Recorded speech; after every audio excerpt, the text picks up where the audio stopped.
Then on Oahu, residents have more ways to get rid of waste, but additional recycling efforts also come with additional costs for the city. Our Paul Drews reports on these higher rates for recycling. E-waste is the latest edition of allowable recyclables, all designed to keep more rubbish from being thrown away. So far, on average, Oahu residents drop off about 37 tons of e-waste a month since the program started earlier this year. But with the new program comes a new contract. The city has to pay for someone to ship that e-waste away.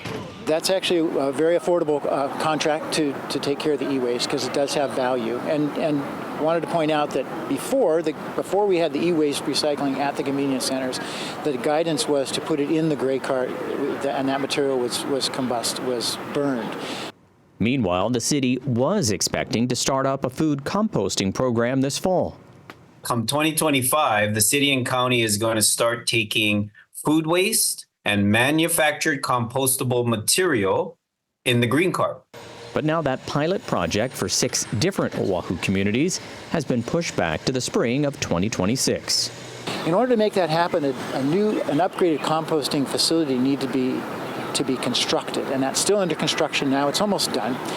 But that was required because food waste is different than just green waste. There's things that can attract vectors.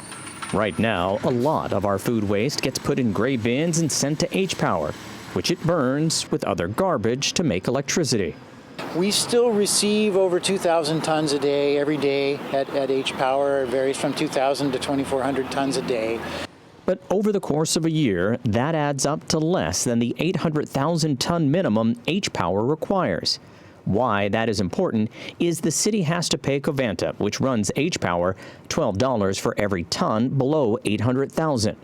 In past years, they were typically short by 42,000 tons, which would cost the city around $500,000. But last year, the cost increased to $600,000. And with more programs reducing waste, the city will end up paying even more. And that is on top of the $70 million the city already pays Covanta each year. But Babcock says the extra expense is worth the benefit. The goal is always to recycle as much as possible as opposed to burning it. So having less to burn is a good thing, even if we still have to pay for the cost to operate the facility. Paul Drews, Island News.